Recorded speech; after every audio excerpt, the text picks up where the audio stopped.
Kata pakalima. Mano kara fukulungu. Police station mandi kasate o sate ndem boyta abere. Hani station klimawi. That is deliberate. Abele yomoy.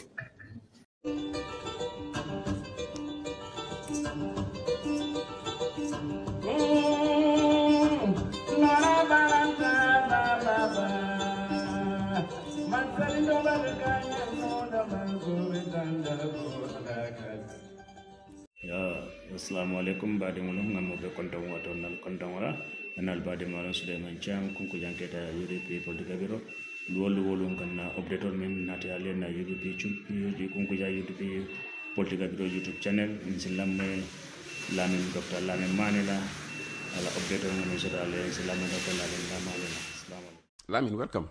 Thank you very much. That's not all where I'm going to start. I'm going to start with this question. Where is your boss? Where is the Secretary General and leader of the United Democratic Party? He is in Europe. Oh, he's in Europe. He's in Europe, you know. Running away from the crisis? Quite the opposite. You know, he's in such demand that he's everywhere and we're finding it difficult to meet those demands. He was in the U.S. and they invited him there for galas, for fundraising, etc. And he was there for about a fortnight. And in a fortnight, he made $111,000 US dollars. Oh, wow. Exactly. Actually, not for a fortnight, for one night. Oh. That was a one-night event. That was all put together just in one night. That's one night, yeah. So other things that come along the side are different. Now he's been invited to Europe as well. And his schedule being what it is, we even missed one of the stops. He was supposed to have started with France. But he couldn't go to France because he got so many other things on his schedule. So he skipped the France one. He started with Italy. So on Saturday night, he was in Milan, in Italy. We had another fundraising and gala dinner. On Sunday, he was in Helsinki, Finland, where he received an award from a number of authorities and institutions in the country. And he's going to be in Finland until tomorrow. So tomorrow he moves on, flies to Stockholm in Sweden, where he will be for about almost a week. And they again have a lot of fundraising activities and meetings with authorities, legislative, executive authorities. He'll be meeting with authorities in Sweden as well. From Sweden, he goes to Vienna, Austria. It's going to be a couple of days as well. The same thing, fundraising, gala dinners, and meeting with authorities. And from Austria, he goes to Spain, where he will be about 3-4 days again. And final stop, UK, Birmingham, where he will be on the 18th. And, before there's an event on the 18th, he'll be there probably a couple of days before and a couple of days after. So that's a very hectic schedule he has to deal with for the next 5 weeks. Why is he skipping Germany? I mean, if you get into Austria, it's just a hop from Austria into Germany. He could have gone to Germany, but could have done Belgium as well. Yes, but you see, there is a sort of what you call an association of chapters. So that is called the GAS chapter. The GAS chapter is G for Germany, Austria, Holland, Switzerland, and then you have Belgium and Luxembourg. Okay. So they all meet in one place. Yeah. Okay. So every year they meet in one place. Last 2 years ago, it was in Switzerland. Last year, where was it last year? Last year, I can't remember exactly where it was. And then I can't help you. Yeah, I think it was Belgium. Belgium. And this year it's in Vienna. Next year it could be in Holland or. Is he doing next year? Yes. Would he still be looking for money next year? Oh, we will. To fund the presidential campaign? This presidential campaign. How much money do you think the UDP would need, to successfully fund its 2026 campaign? Off the top of my head, I would say at least $30 million. Last election was about $32 to $35 million. And we saw what happened, and we would need about the same thing. Because we're doing a different campaign this time, but still we would need about that in the region of 30 million. Hopefully you'll spill the beans before the end of the program. Sorry? Hopefully you'll spill the beans about the different campaign before the end of the program. Some of it, yeah. But you see, we know that next year's elections are going to be expensive. This government is going to throw money at this campaign. because they know what is happening in this country. They know all the corruption we're The seeing. government cannot, well, it shouldn't throw even one butut. It should not. At the campaign. It It should be should the not. NPP. I hope you're wrong, not the government. No, the government, not just NPP, the government. Because a lot of the things that are happening are coming from the government coffers. You see, when the president goes on these tours, which are disguised as national tours, a lot of it is politics for NPP. When some of these people are sent out into the countryside on certain missions, they are just funded from government coffers, and they are doing work for NPP. The appointments, some of the positions, are for NPP. That's why we went to court, and the courts threw that out as well. A number of appointments are made into positions in the country. Are you working referring for NPP. to the governor Yes, issue? exactly. The governor issues and some of the ambassadors, etc., and diplomatic, core staff. They are disguised appointments for work under NPP. So a lot of the government money is going to be thrown at this. In addition to that, NPP is also going to throw a lot of money into these elections, and their associates, people who are funding the government and the NPP, because they are gaining massively from the corruption in this country. Well, I'm not sure about the corruption, but yes, corruption. to have businesses, fund a government, they feel if it is a they are legitimate comfortable business with. and they are doing legitimate business and doing it properly, there's nothing wrong with that. But just take what came out of the Republic, the mega bank issue, which we've been talking about since 2022. I've been talking about mega bank. Yeah, but the governor of the central bank has addressed that in no uncertain terms, hasn't he? Did he? He thinks he said, we'll come back to that. The mega bank sale is one of the biggest scandals in this country, and I wonder why Parliament is not even investigating it. Just like we had for the Russian oil scandal, which government threw out, it should be investigated. Mega bank, something really serious went on in mega bank, the sale of mega bank. We've been flagging this even before it came up, into the limelight. 2022 was when I started talking about mega bank being put up for sale, and it was going to go. And, people didn't believe at the time. Just like the Senegambia Bridge, when I started talking about it going, people thought, oh, come on, it's just politicking. But, we live in an international community, and we have contacts out there. We've got good address books, thank God. So we get these things from abroad, not from here. They sit on them here. Okay. Let's go back to UDP and the party leader's trip. A lot of people say, he's running away from the crisis within the party. What would you say is the root cause of the crisis? The root cause of the crisis, as far as I am concerned, is refusal to accept the dictates of democracy, right? Because what we did, we advertised the opening of the position for flag bearer in the party, which is what our rules say. And as far as I know, we are the only party that does such an open selection of its flag bearer. So we advertised the position, people applied, and anybody who joined the party the day before we advertised the positions could have applied. It's as open as that. So people applied. We had 11 applicants, including Hussein Udabo, and we started the process. So the process is interviews by a vetting panel selected by the Central Committee, and then interviews and consultations with the grassroots organizations and structures. So we did that. And then the final phase is the selection at the Central Committee level and then the National Executive Committee. So we went through that process. And the selection was carried out transparently and even supervised by the IEC. Because that's one thing we are very proud of. We don't supervise our own elections. Every single election, from councillor to flag bearer, are supervised by IEC, which for us says that we trust the IEC to do the right thing, and we're hoping that they will do the right thing, not only at the party level, but at the national level. So we brought them in to conduct elections. So we are as transparent as you can get. Now, the country goes ahead and selects a flag bearer.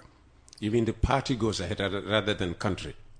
Well, when I say country, because most of the Gambia now is leaning UDP. Oh, okay. So we go ahead and select a flag bearer. Once that is done, I think the natural thing would be we all fall behind that person and move forward, because nobody contested the process, because it was as open as it can be. We went ahead, we selected a flag bearer based on clearly predefined criteria. This election went ahead as smoothly as you can get. The people made their choice. Because what we say is, let the people choose. National Executive Committee or Central Committee, we should not sit in our corner and select a flag bearer. That would be undemocratic. We contribute to it, but we are elected by the UDP militants at a Congress. But we see we don't just do it for them. We take it also to the people in the country and say, here it is. These are these people who applied. What do you think? Who should be our flag bearer? And they contribute from the ward level to the regional level. They are all brought in to give their opinions and rate the candidates, etc., and they're all rated. So it's on the basis of that rating that we make a selection. The final selection is that everybody who goes to the final phase should have at least 70% average in the two selections, the interview and the consultations. If you have that, you are entitled to go to the final phase of the selection.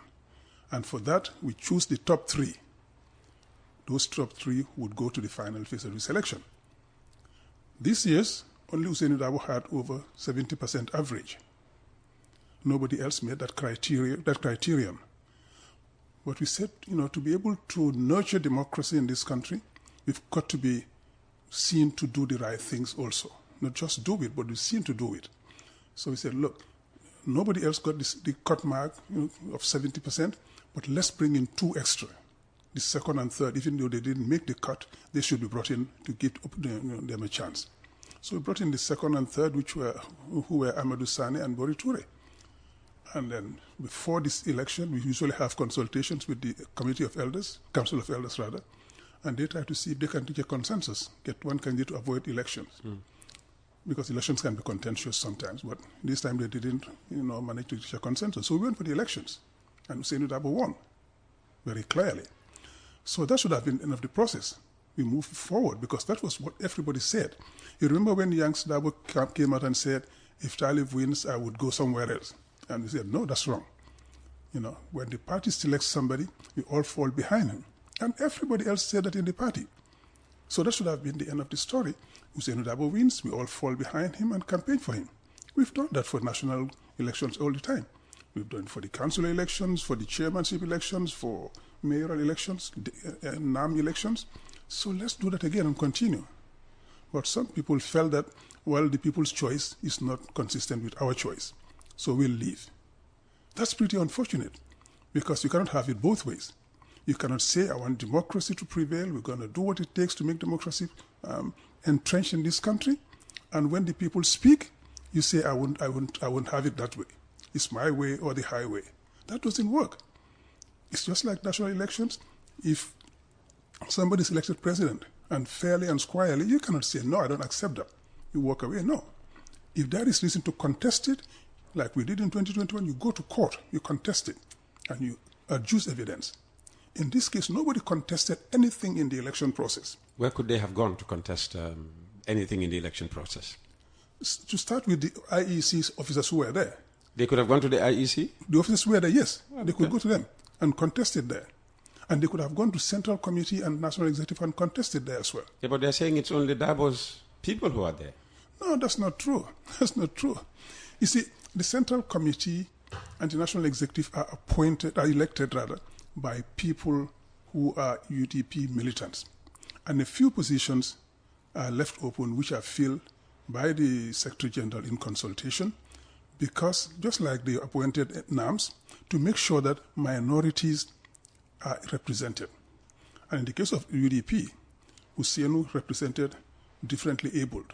He elected women.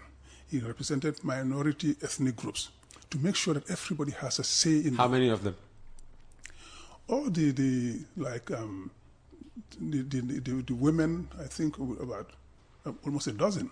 Oh wow, that's a lot. And each of them could cast a vote. Oh yes, yes, they all cast a vote. That's a lot. I mean, that's a lot. Don't you feel that if these people are chosen by Hussein Dabo, their loyalty would be more to Hussein Dabo in any contested situation than any other person? No. You see, because those people are chosen after consultation with the National Executive Committee. These are people usually who have contested for positions in the party or who are militants in the party, very strong and very vocal. We see them and we say, this one deserves to be here. And bring them in for their independence. You know, Barrow could argue the same thing when he appointed Fabakary Tombong Jatta to be Speaker and Sidin Jai to be Deputy Speaker. Yeah, I mean, you all rose up in arms. Except that those two went to him and said, we can help you, but you have to throw out UDP first. So that was a quid pro quo there, So that was different. Secondly, we knew what those people did under the Jammeh regime. So you cannot tell us that those people are independent-minded and they are here just for the country. No, those people are there for themselves and for Barrow. Okay. That was the reason there. Now, the other people who are appointed into these positions, you have that. So we have people also with disabilities because we believe that nobody can speak for them better than themselves. Mm-hmm. So we bring them in, and they are also in the Central Committee and the National Executive. Right? We bring in ethnic minorities, we bring in religious minorities to make sure that everybody has a voice. That is the thing. And those people know once they are elected by Dabo, they cannot be removed until the next elections, etc. So they are given that security of tenure and independence. And these are independent-minded people you wouldn't be able to bully anyway. And that's the thing about it. In fact, the whole of the National Executive Committee, you attend our meetings, it's rowdy because we fight over things, we argue, and saying it's just one voice. And most of the time he doesn't even speak. He opens it, chairs it, and he comes in only at the end to give a kind of a roundup and a consensus, summary. But it's us. We are the ones who sit there and decide these things. And I think in that meeting, anybody who wants to play sycophant, I think will feel out of place. So fortunately, we don't have that. So how do you respond to concerns about internal democracy and transparency? I find it difficult to fathom that because the internal democracy has been there. We have opened the applications, everybody applied, and everybody went through the same process.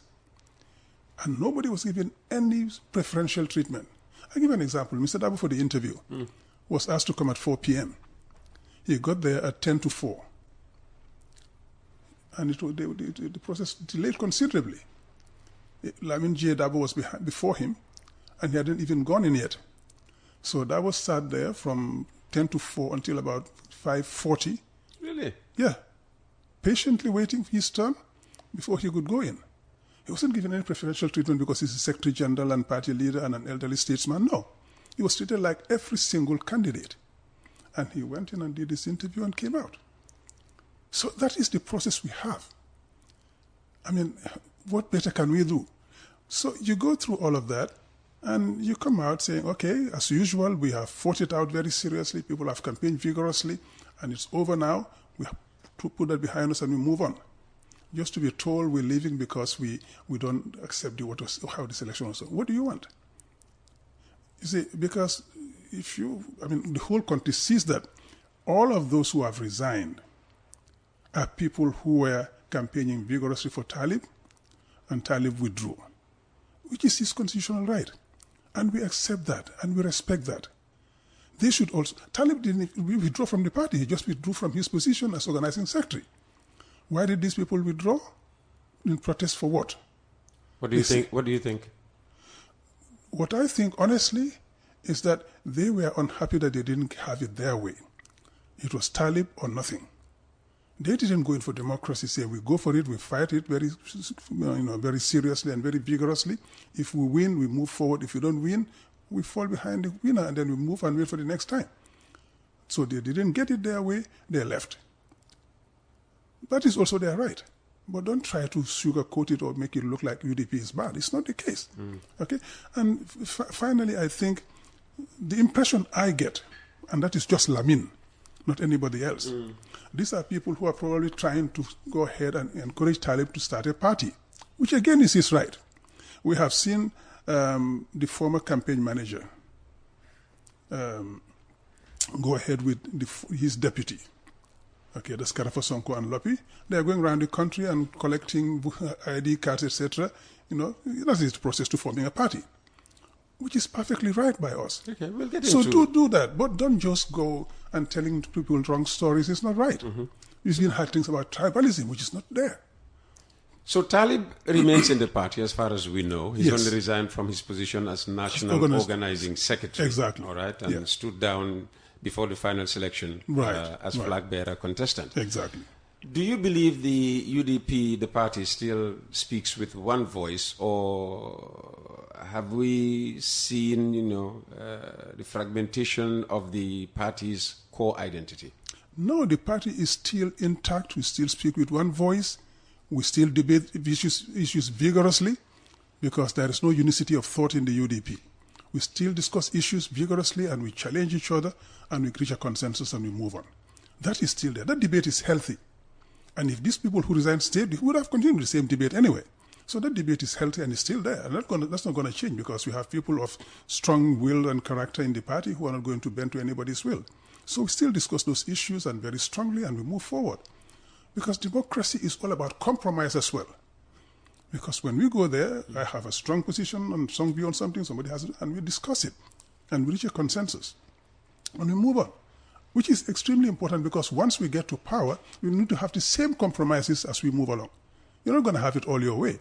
In fact, if you do, it's dangerous for the country. So we need to have a position where we'll reach compromise. And then everybody will know we have to find the middle of the road and we move on. If you have it all your way. Just as I keep saying, Mandela, when he didn't get the supermajority in South Africa, when he came to power, he said, I'm happy. He was happy? Yeah, he said, I'm happy we didn't get this. Because if you had the supermajority, we would have become arrogant. We wouldn't have negotiated with anybody. We wouldn't have reached a compromise. We would have bulldozed our program through Parliament and everywhere in the country. Now we'll have to listen to other people. We have to discuss with other people and take on their views, which I thought was wonderful. Everybody else would have, most people would have said, I want the supermajority so I can do what I want. He said, no, I'm happy we didn't get this.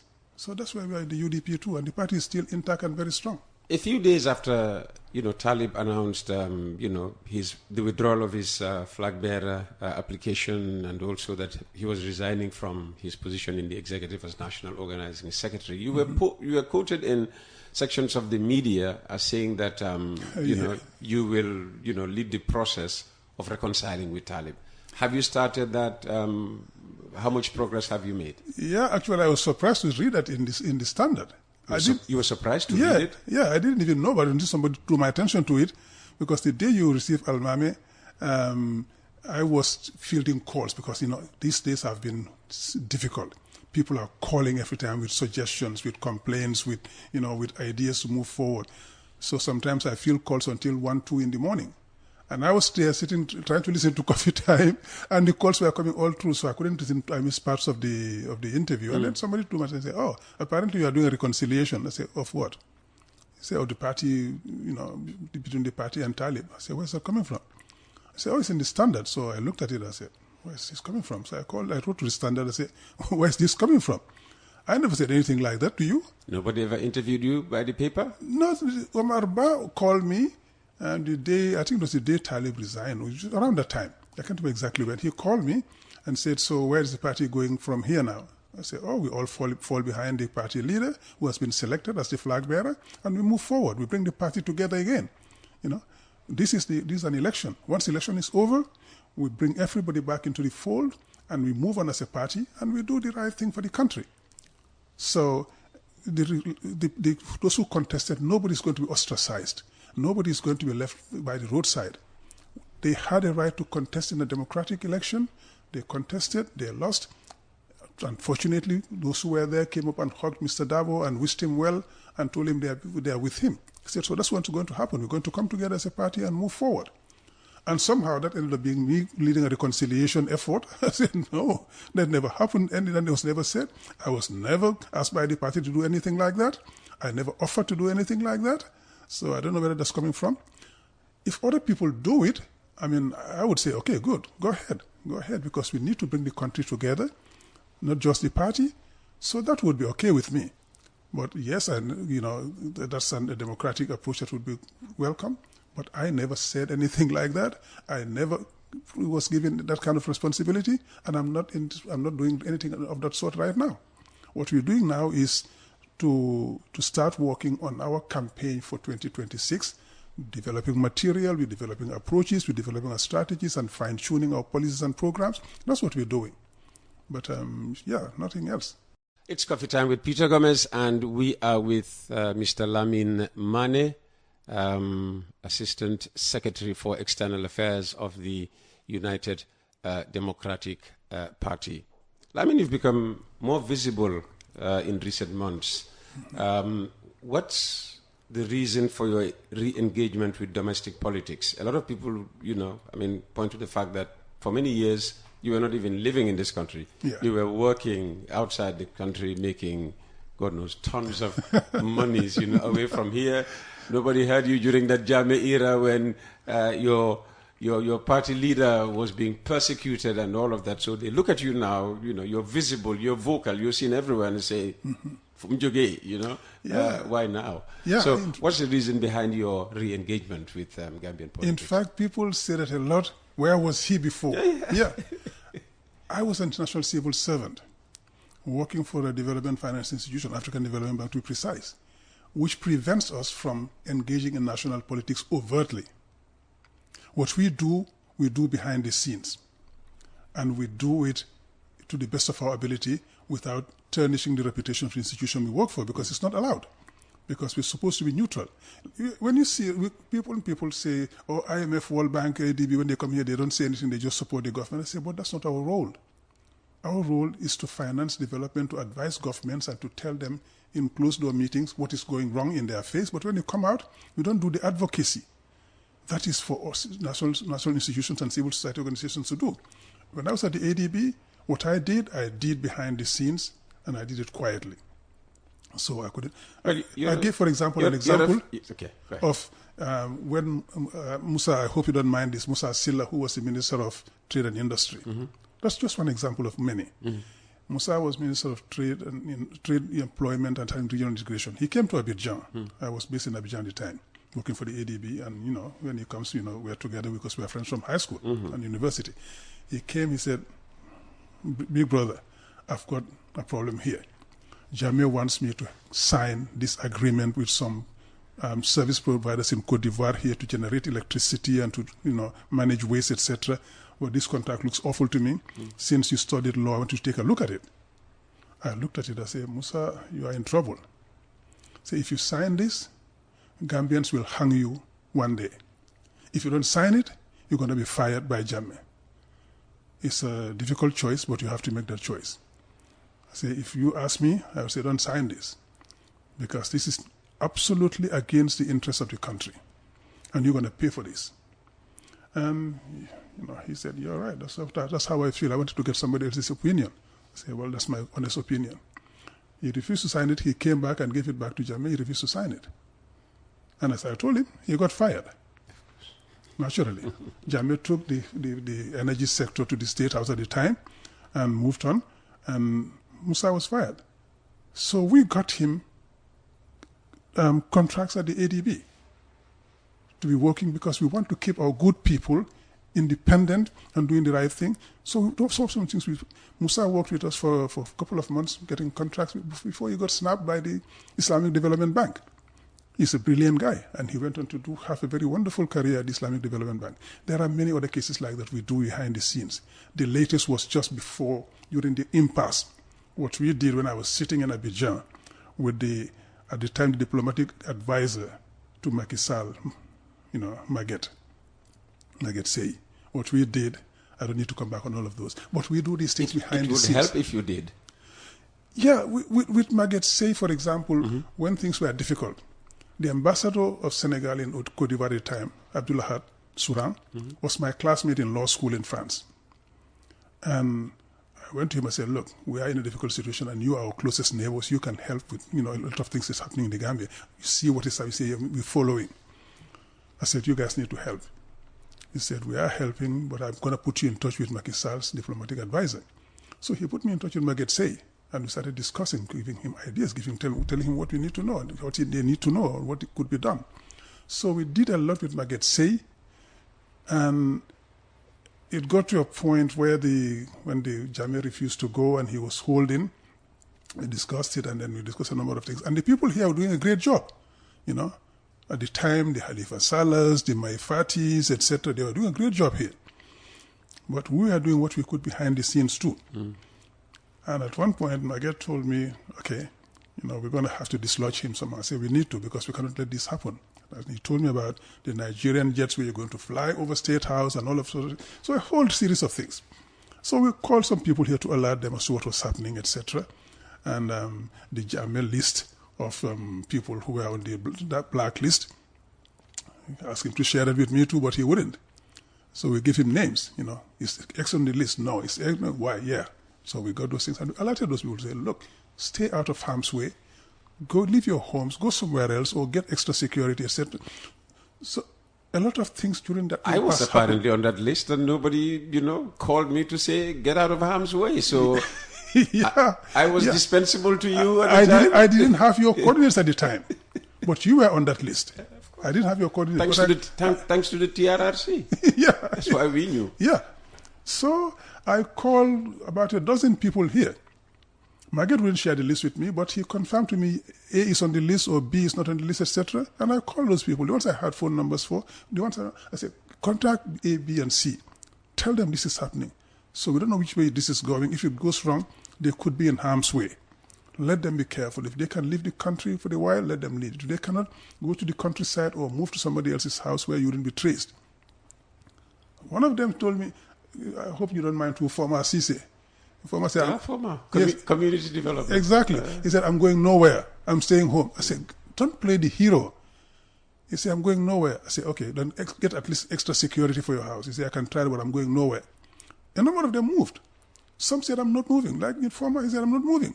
You know, I'm not scared of this guy. I said, it's not a question of being scared. You have got kids, you've got family. Don't play the hero. He said, I'm not moving. He refused to move. So you helped save lives. So we did a lot of that and many more things that we don't need to say, because when we do these things, we do it, as we say, you know, fi sabilillah, we do it for the sake of God and the country. We don't need to advertise that. We don't need to come out and say, this is what we did, this is what we did, because that is kind of blowing our own horns. And what we do it because we believe we owe this country. What we have become, we owe it to this country. So we need to give back. When Jammeh came to power, I was already working at the ADB. I had my projects, I had my kids going to schools, etc. I was offered jobs here. I turned them down because I was not going to work in that system. I was offered many types of jobs. I refused. I continued what I was doing there. At the ADB, when the coup happened, everybody put Gambia under sanctions, except the ADB. Why? Because we had people at the ADB who were lobbying for it. Key among them, Sidi Sane, who was permanent secretary, deputy permanent secretary, Minister of Finance. He went on to become minister here at one point on the Jammeh towards the end. Sidi was one of the people. He was assistant executive secretary at the time. Sidi did a lot of lobbying, and many other people lobbied there. So ADB never put Gambia under sanctions. Why did ADB understand, explanations when other multilateral institutions wouldn't? Because ADB is an African institution, and it's much closer. Supporting a military takeover? That was unconstitutional. No, it's not supporting a military takeover. It's supporting social programs in the country to avoid the country sinking into total chaos. Yeah, but channels would be funneled through, either government institutions directly or government-leaning institutions. Some of them went to government directly, some of the funds, but not much. A lot of them went into institutions which were working alongside the government, like parastatals, like civil society organizations. It went into those sort of things. And Jammeh had his claws in all of those institutions. Yes. They did what he wanted, not what the ADB or other funding agencies wanted. But if you stopped it at the time, the Gambia would have been completely destitute. And the Gambian people are the ones who are going to suffer the most. Jammeh and his cronies were still going to get by. You remember the Taiwan grant? They dipped their hands into that and made and feathered their nest just in case something went wrong. They were ready for that. But the Gambian people needed assistance to be able to do certain things to avoid the country descending into chaos. And particularly not to get the Gambian people into situations of starvation and that. No, we had to do something. Sometimes you take the lesser of two evils and you do that. And the lesser of two evils at the time was to at least provide some funding to the Gambia to keep it afloat. Otherwise, it would have been horrible. Okay. So these things happen, and so many other things I don't want to talk about because it's like blowing my horn. So, and I don't owe the ones who ask that, I don't owe them any explanation. I know what I did, and I just, sometimes you need to say some of these things, because it's important too. But what we did behind the scenes, we did, right? Mm-hmm. So, yeah. But now I'm much more vocal because now my time is mine. My voice is mine. What I say is Lamin Mane speaking, not the ADB, and I'm free to say what I say. And when did you become a member of the UDP? UDP was only formed in 1996, 2 years after Jammeh had seized power, when you were already working with the ADB. Yeah. When did you become a member of the UDP, and how did you support the party from distance? I'd rather not talk about that, because that would be like, as I said, blowing my horn. Okay. Okay. When did you join the UDP? When I came back formal and joined formally, that was in 2020. 2020, I came back. I formally joined. Post-Jammeh. Okay. Yes. Okay. Then I formally joined because then I had just retired and the conflict is no longer there. I'm no longer an international civil servant who cannot engage in politics. Then my time was mine, my voice was mine. Then I joined the UDP and became a full-fledged member and started working from there. And do you see yourself as part of a reformist wing, or are you part of, the party's, defending the party's traditional posture? The party's mainstream. I mean, the party's mainstream. But, like anything, evolution is inevitable or is sclerosis. So we go in there, we look at what have we done, what can we do better, what can we do differently? Because it's not going to be, business as usual. Times change. The country is changing. Regimes have changed. We went from a dictatorship to what we are hoping to be a full-fledged democracy. So you have to adapt, you have to change, you have to fine-tune. So we are doing that, and we continue to do that. How is the party doing that? Because, that's because of all this, fragmentation. People thought, well, having all these young people on board, Yankuba Dabo, Talib Bensouda, even Rohi Malik Low. These are all relatively young people, Yes. And that is extremely important because, you see, UDP, we have a very strong youth policy. If you look at our National Executive Committee, more than half are youth. Central Committee, the same thing. So we have a blend of the youth and the elderly. We need that because you need an injection of new blood, new ideas into any institution, or it becomes overtaken by events. And that's sclerosis, intellectual and anything else. Yeah, but so when we bring in the youth, when we bring in the elderly, everybody brings something to the table. My experience as an international civil servant, my experience in development financing, my experience that I gathered from working with authorities across the continent and beyond, and the address book, I bring that to the party. Larry Sise does the same thing. Ismaila Sise does the same thing. Not the information minister, Ismaila Sise of UDP. We bring in all of those things. Clarification important. Because yesterday I was talking to somebody and I said, what Amadou Sani? They said, oh, you criticize Amadou Sani? I said, no, not Amadou Sani UDP, Amadou Sani Barrow's nephew. So these things are important. So all of those people bring something different to the table. And youth are coming with fresh ideas, challenging, bold. And so particularly they bring in the vigor and the enthusiasm as well. Sometimes you have to temper that a bit, but it's important to bring that. And they bring the irreverence. So all of that is important so that you don't take yourself too seriously and you don't start getting, full of yourself. It's important to have people like that who challenge you. You see, some people tell me, oh, when you're Mr. Dabo, you always call him Mr. Dabo, but when you're elsewhere, you call him Usainu and the rest. I say, yeah. Because I do that because somebody has to do that so that, we keep him grounded. We don't get to a point where people start worshipping him or thinking he's too much.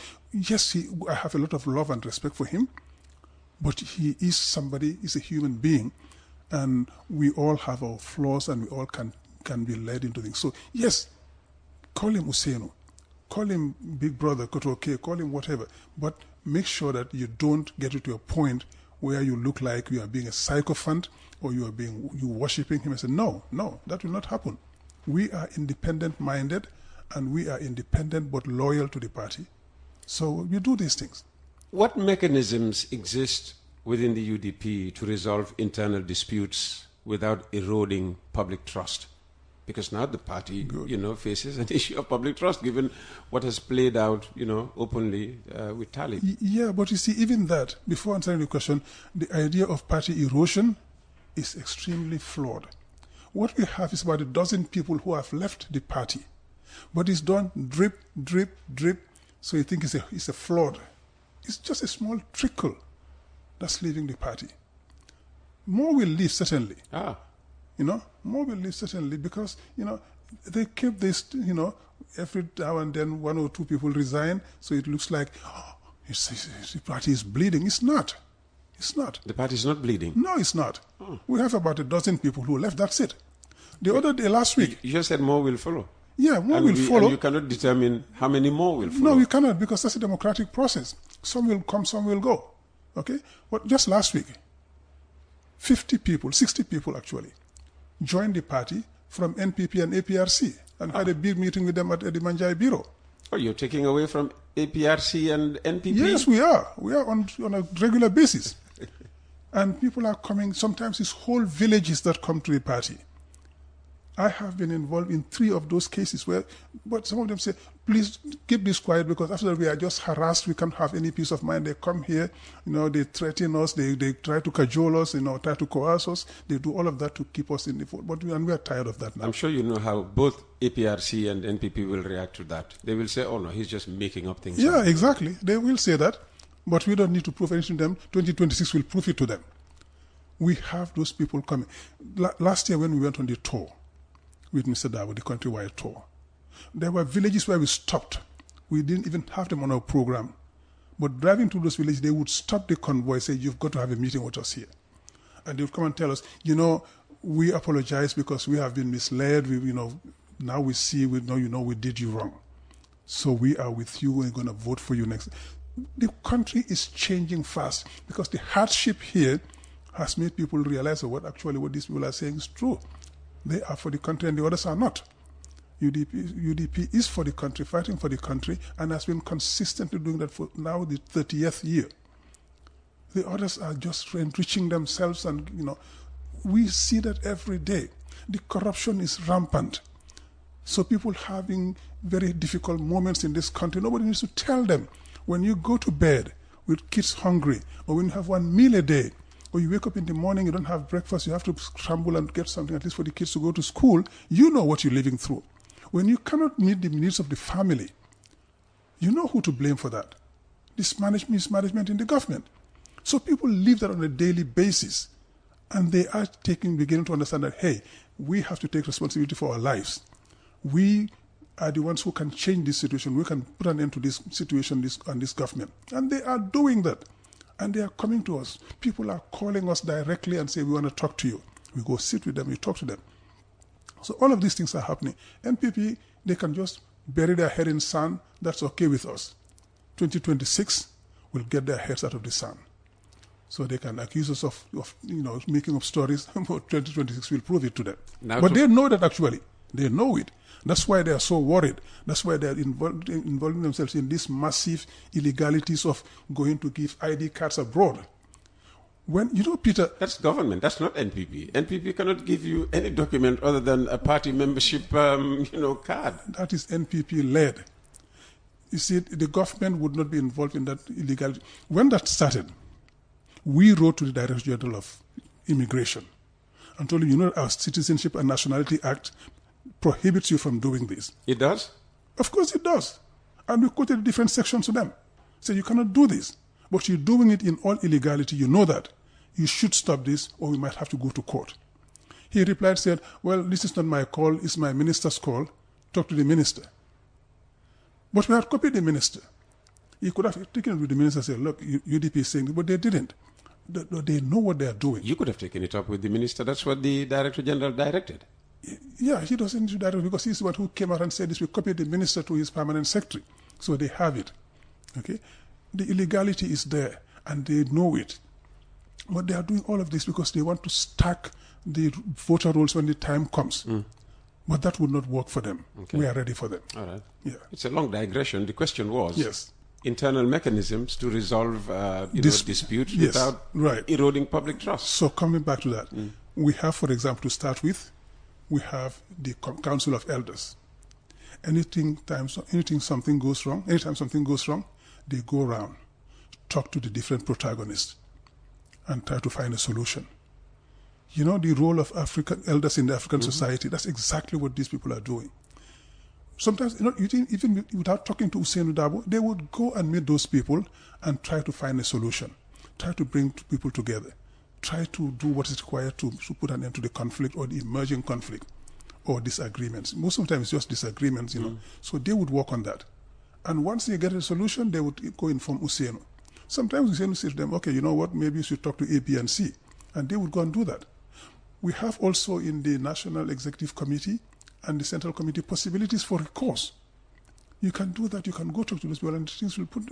You can go to the center, to one of those meetings, and ask your issues to put on the agenda, and we would discuss them.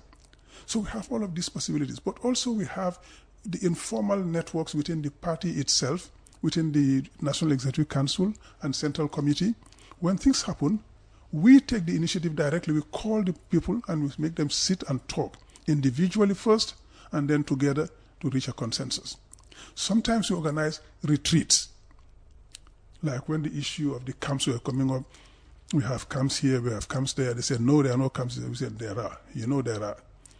Let's resolve this before it gets out of hand. The National Assembly member for Gunjur area, KK Barrow, offered to host them in Khartoum for a weekend. They asked to go to Khartoum for a weekend to thrashing things out and get to a compromise, etc. We have all of those mechanisms in place. So we do these things. That didn't seem to work, did it? No, it didn't work for part of it, because when it happened, everybody went there except Talib.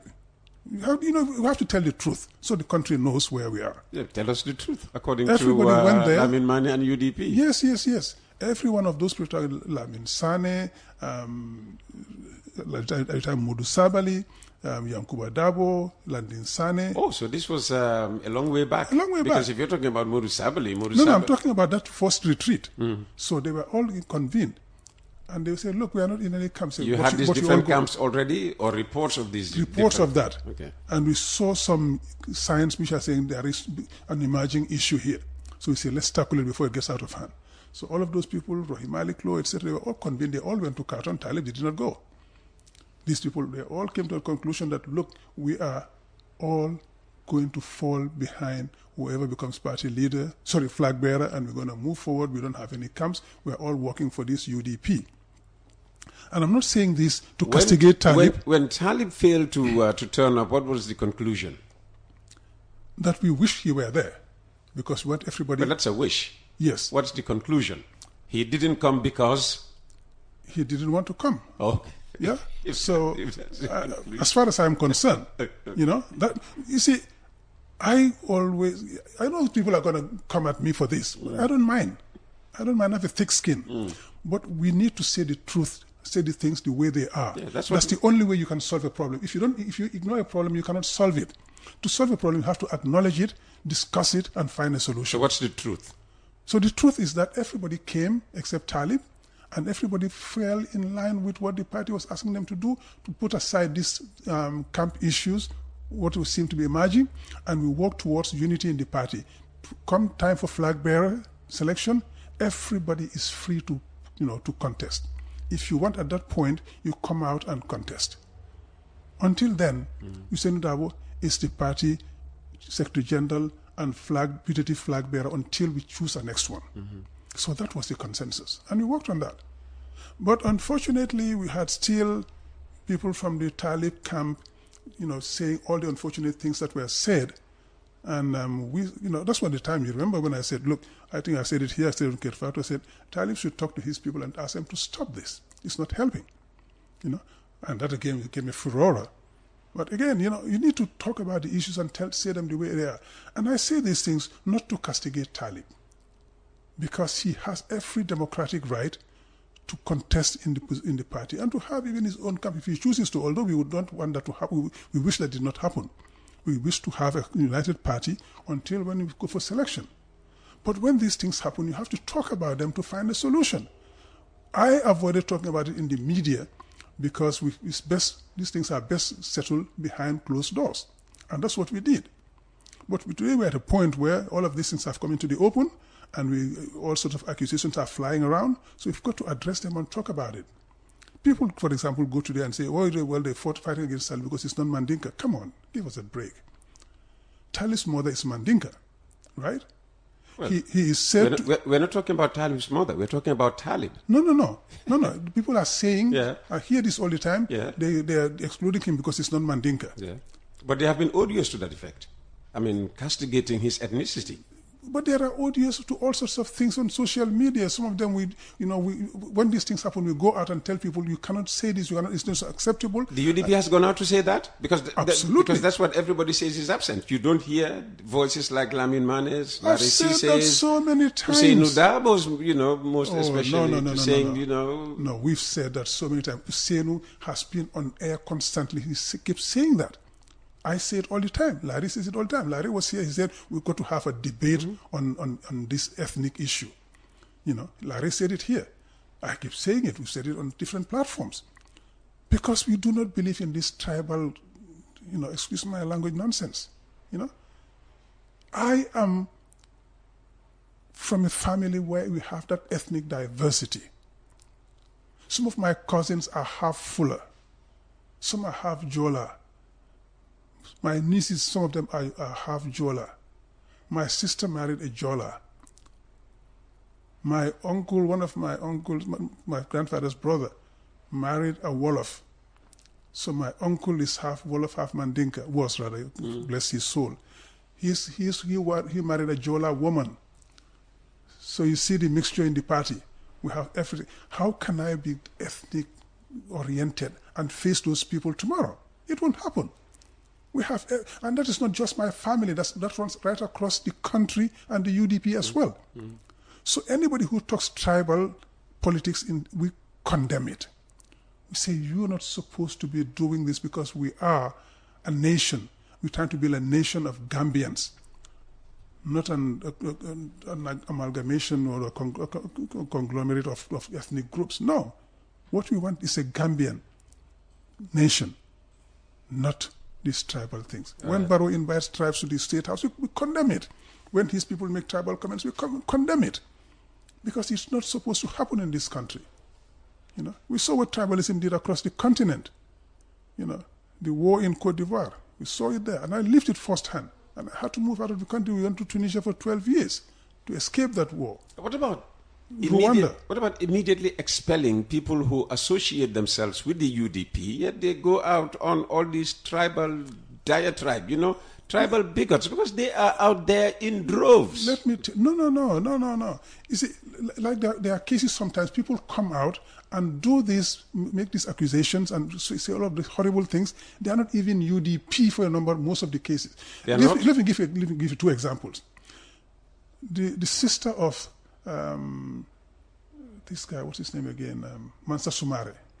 Barrow's driver who said he wore, some charms or whatever for Barrow, he wouldn't pray for 10 days, etc., who was involved in the diplomatic, passport scandal.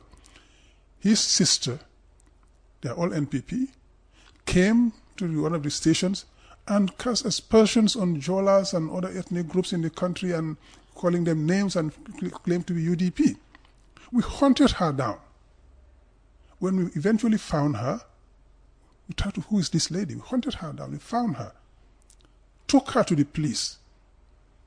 I think it's on Yundum or Busumbala down that area. Handed her over to the police. Said, this is what is happening. This is... And so, okay, that was an imposter. That you identified. Another very important case. One of our supporters, just after the elections, was saying, "No, we've got to pick up arms and fight against God." I say, "Are you crazy?" We hunted that guy down too. We found him in Busumbala and handed him over to the police. We do not accept this. Why didn't you expel him at once? Kick him out of the party? Yeah, he was no longer in the party. He was handed over to the police. What they did with him later, we don't know. We adopted recently a code of conduct because we try to do everything according to the rules. We adopted a code of conduct now which says clearly anybody who engages in this, if you're a party member, will expel you from the party. Suspension sometimes, and then expulsion if you persist. So we have adopted, and Almami Funding Tala I told you here was the guy who wrote that for us. And he was here. Well, and I asked him to talk about the code of conduct, but he thought, it was not his place to do. So when will this code of conduct be publicly discussed so that we know what is in it? No, I don't think there's anything secretive about it. Yeah, okay. Because the code of conduct is to ensure that everybody behaves in a manner which is consistent what we expect of every decent Gambian. Mm-hmm. We should have decorum. We should have respect for each other. We can criticize each other and be very vocal, but that does not preclude respect. Absolutely not. Absolutely not. Yeah. We are with Lamin Mane on Monday, the 22nd of September, 2025. Still to come more on Talib and, the party's internal disputes. It's Monday, the 22nd of September, 2025, and we are with Lamin Mane, Deputy Secretary for External Affairs of the United Democratic Party. We are looking at the problems of the party and how they plan to resolve these ahead of the 2026 elections. As Deputy Secretary for External Affairs, what are you doing to solve some of the internal problems of the party, especially since Talib's decision to withdraw from the flag bearership contest and his decision to quit as National Organizing Secretary? By the way, has that vacancy been filled, or does it remain a vacuum? No, for the moment it's not filled because, as I said, we are a very process-oriented party. There are rules for this.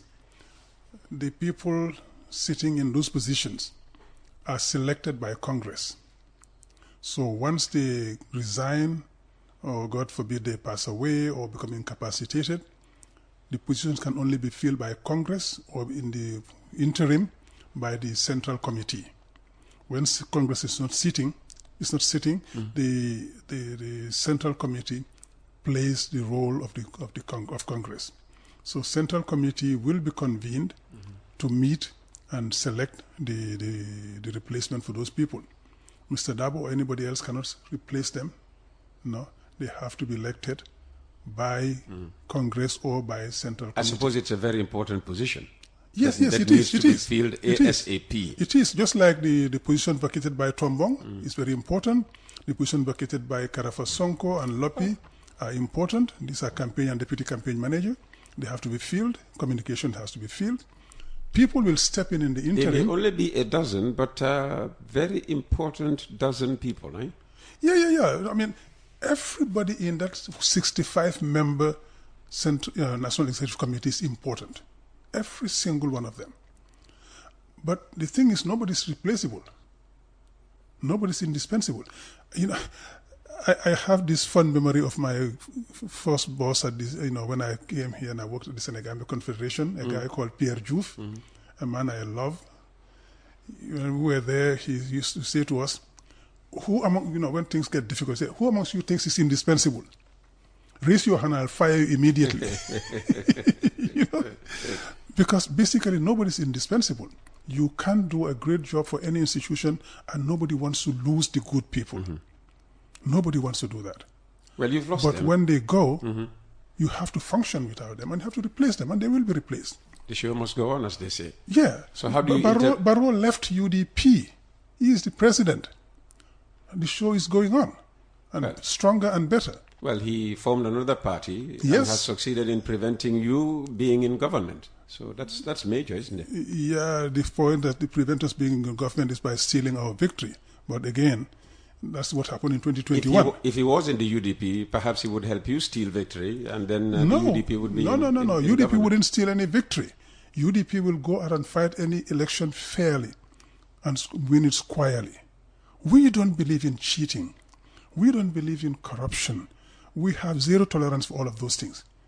We will win the election. We'll win it fairly and squarely. I know you're itching, to talk about other things, but let's, deal with this question once and for all and move on. How do you interpret your role in stabilizing the party at this crucial point in its history? Right. The party is already stable, Peter. Is it? Those people have left. The jobs they were doing. You just told me that more will follow. So Yeah, there can't be stability when because- more people will be exiting the But party. that is the life of a political party. People will come and go. Until 2026 and beyond, people will come and go. People have at one point disagreements with you for whatever reason. You try to keep them. We don't want to lose anybody. Nobody in a political party wants to lose its members because parties live on membership and support. But when people decide to go, they exercise their democratic right. You've got to accept that. All those who left, what we say to them is, hey, we did a great job together.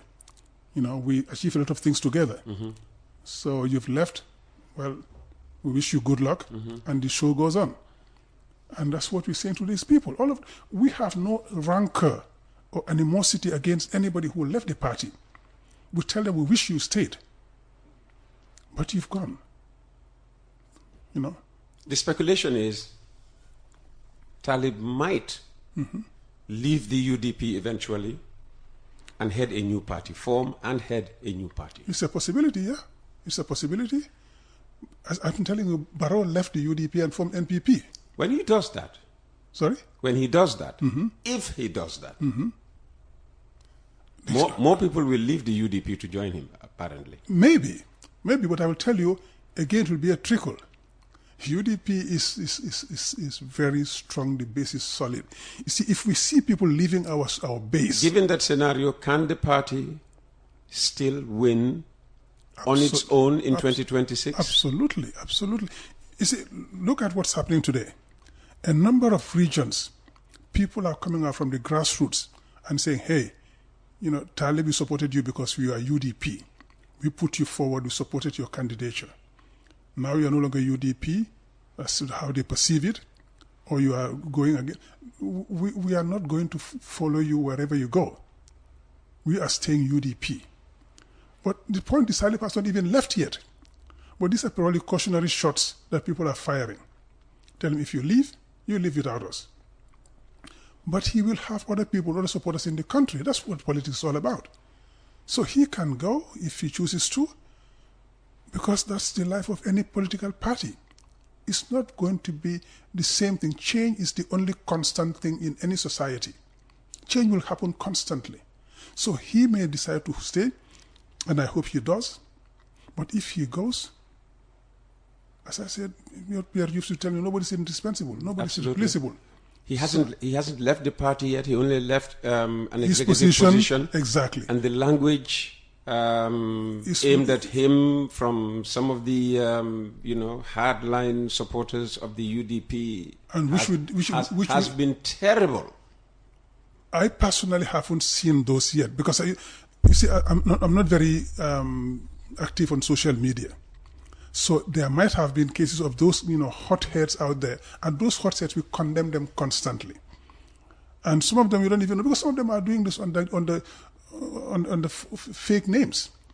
Some of them, the ones we know, if they go ahead and step out of line, we call them and we caution them and we tell them to cut it out. And none of those ones I've seen.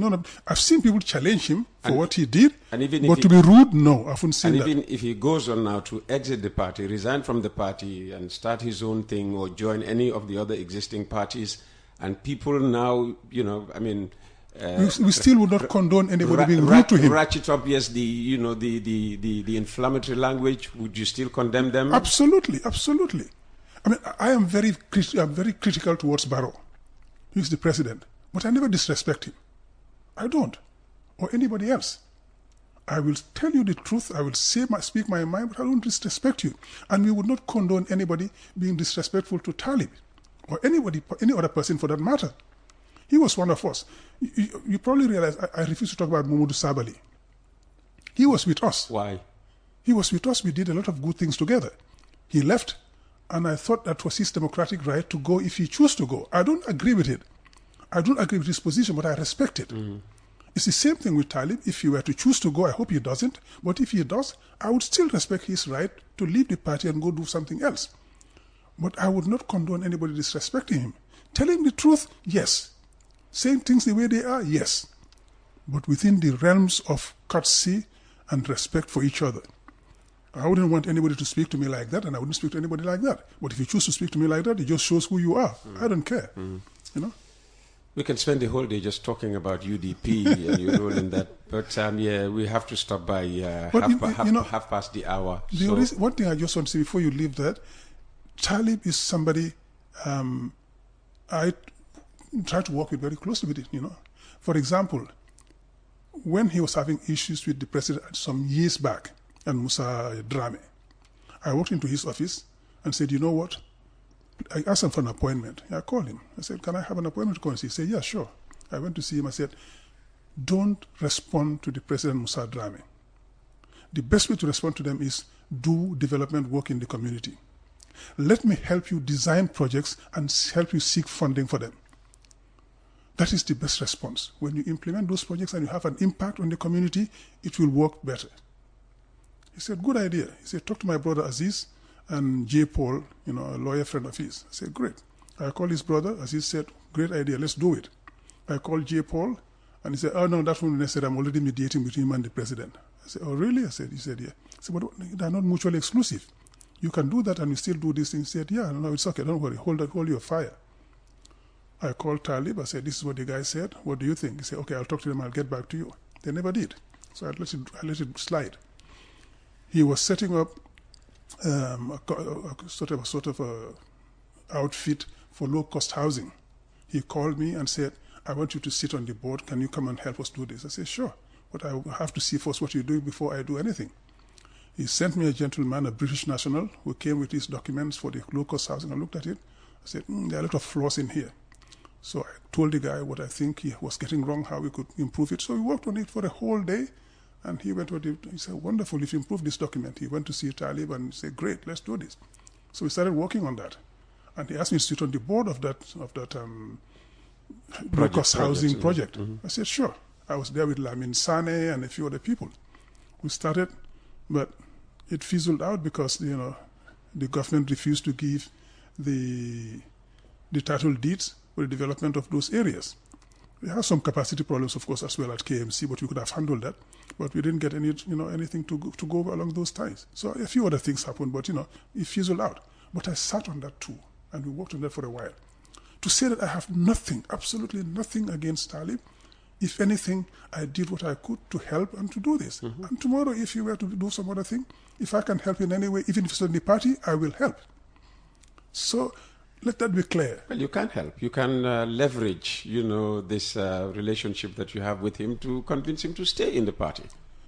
No, I mean, we've talked about it very, very often in the meetings, and we all want everybody to stay, including him.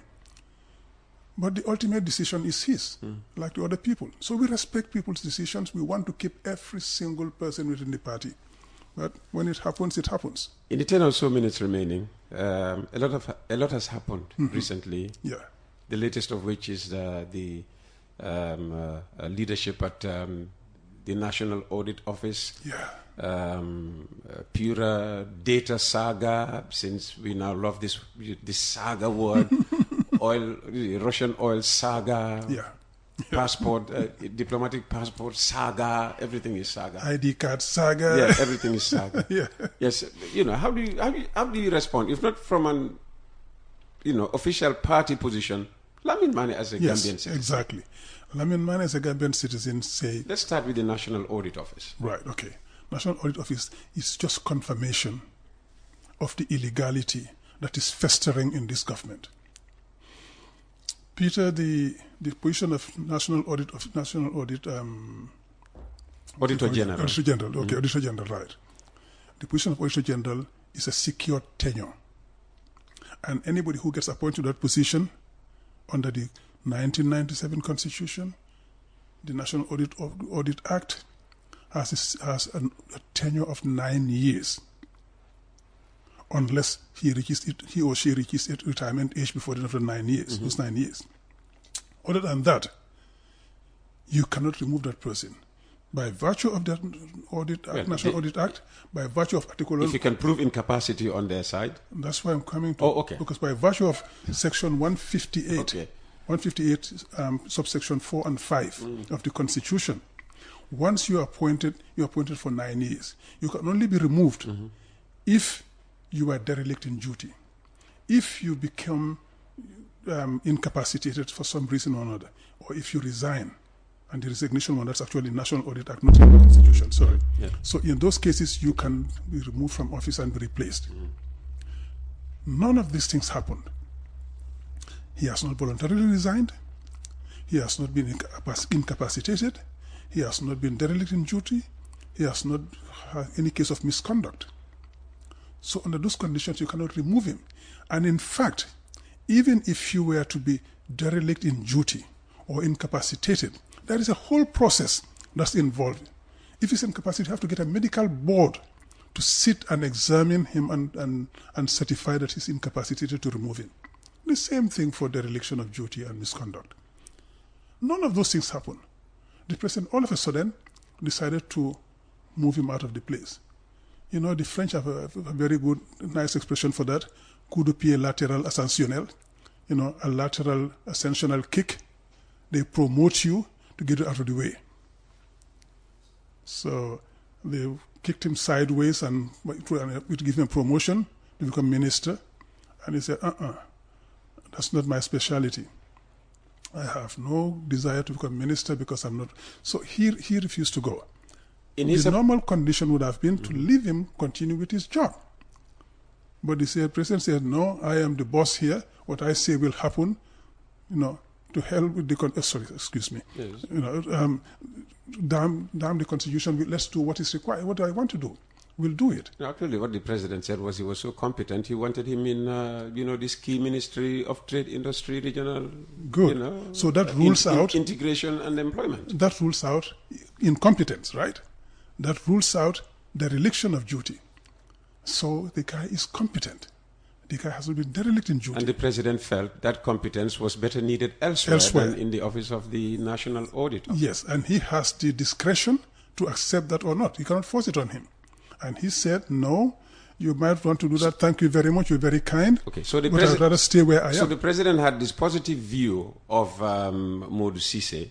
But, we heard in subsequent commentaries somebody suggesting that he had become too political at some point. They have to prove that. Because what we Is he a member of the UDP? No, certainly not. Has he ever worked with the UDP? Not as far as I know. I don't think he ever has. I think I would have heard that. I don't think he's ever been a member of UDP. Because if the suggestion is that, his lawyer is a UDP, flag bearer, whatever. Not just that, but anybody who speaks truth to power here today, you are UDP. People have accused you of being UDP, accused Fatou Touré, Modou Just as people Bojang. have also accused me of being NPP. Exactly. Yeah. So that is the thing. So this gentleman, as far as we know, has never been a member of UDP. Okay. But the Constitution gives him that protection. The president should have respected that Constitution and the clauses in there. You don't. That's an impeachable offense. Okay, so he hasn't now. He hasn't. We have somebody new now that the office has announced. Yes. Has started work and things are going very well. So where do we go on from here?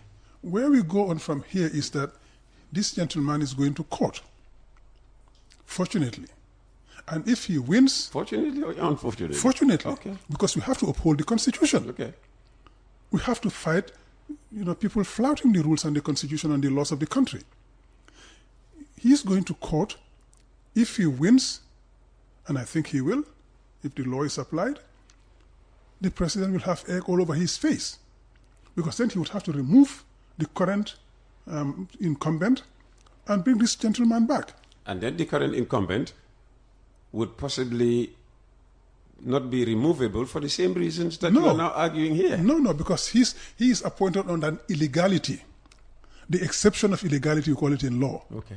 That exception of illegality would make it impossible for him to go ahead and challenge.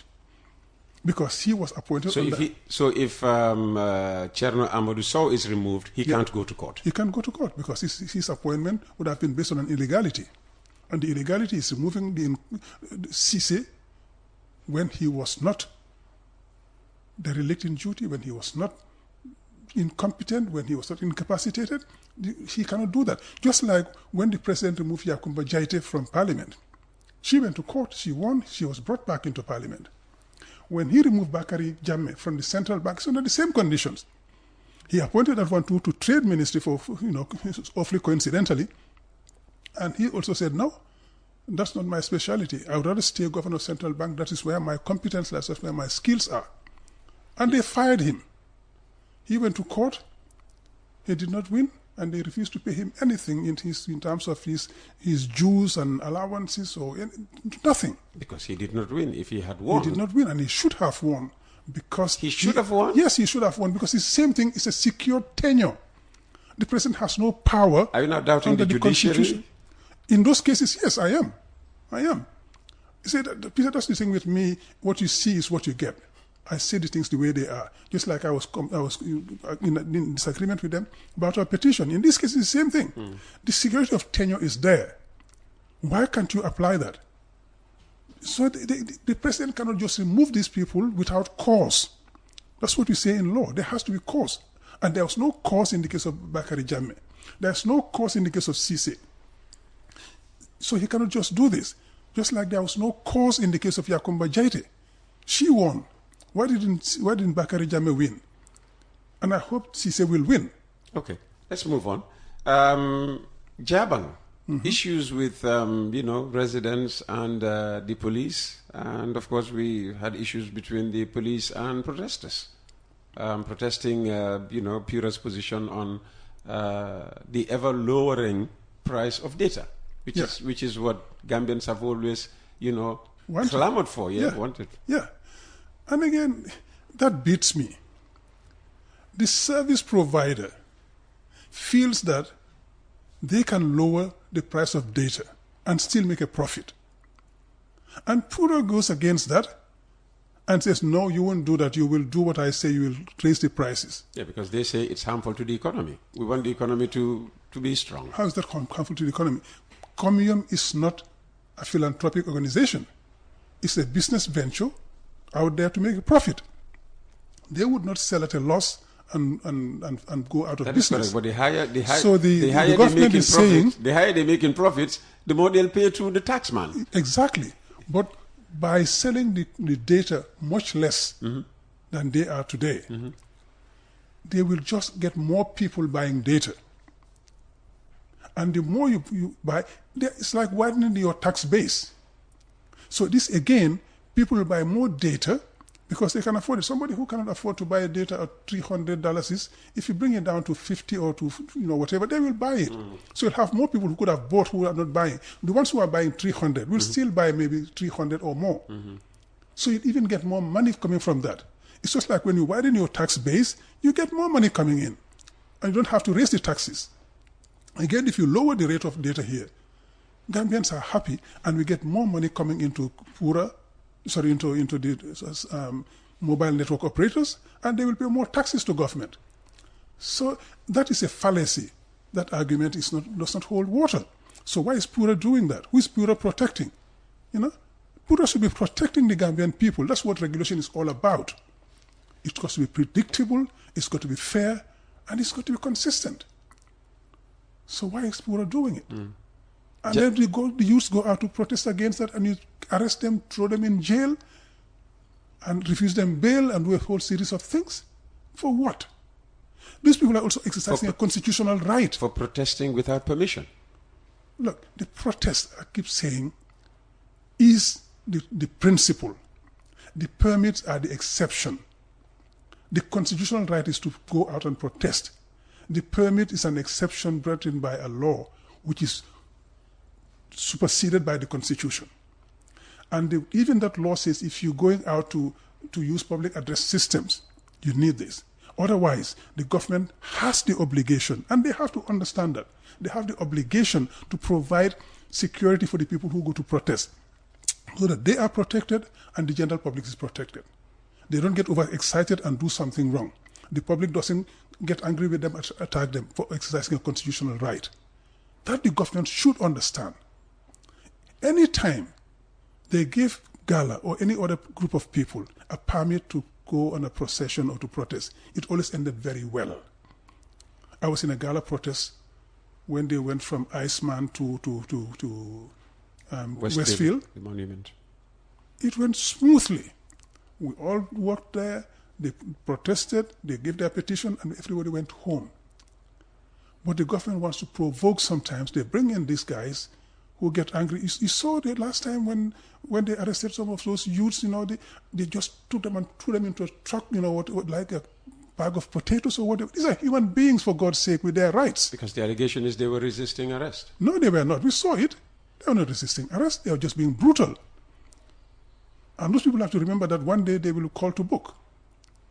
So, this is wrong. The police were recently in Jabang. Yes. Or is that a case you've not been following very closely? I've not been following so we'll skip that. Let me do one or two text messages for you. Good afternoon, Mr. Gomez and your guest. This person is texting from East Africa. In my opinion, the UDP should be very worried about those that left, even though he, meaning you, said that they are just few people. But how many people have they been mobilizing, and the harm they will cause the UDP if they form a new party? Remember Jammeh and the GDC? I think the UDP still loves Barrow so much that they don't want him to leave with this division. Barrow is surely winning again, which will be very sad for the people. ML always texting in from Nairobi, Kenya. Yeah, and beautiful city. I lived there for years and I love that country, and that city. But, what I'm saying is we do not want to lose anybody. And if we could, we will keep all of them. But if they choose to leave, we have to respect their democratic rights and be thankful for what they contributed to the party, but we move on. And we'll bring other people into the party. More people are coming in. We want to have more people and keep these ones, but if you cannot keep them, we still go ahead. Good morning, Uncle Peter. I would want to ask your invited guest a question. Each time the party has chosen a candidate other than lawyer Dabo, the party seems to achieve victory without questioning the legitimacy of the election. We saw this in 2016 with a UDP candidate heading the coalition, as well as in recent local government elections where UDP fresh faces were victorious hands down with no shout of Barrow stealing elections. Does it not clearly suggest that the candidate UDP continues to present since 1996 is not resonating with the wider electorate and therefore not sellable, especially in this generation of young voters? Yeah, again, there are two things I would take exception with there. One, the selection is democratic, it's the people who choose. So you cannot say you're going to be democratic and then refuse the choice of the people. One. Two, I believe that Dabo never lost any of the 4 elections he contested in this country. There was just massive theft going on, and we all knew about it. Jammeh had his stock of 300,000 in the electoral system, which were distributed all over the place. So that's why he won. That's why he used to say, if you don't vote for me, Jins will vote for me. There are no Jins voting for him. It's just the 300,000 that he was distributing. And when he lost in 2016, he asked, where are my 300,000 votes? They were burnt with your office. That was what was happening.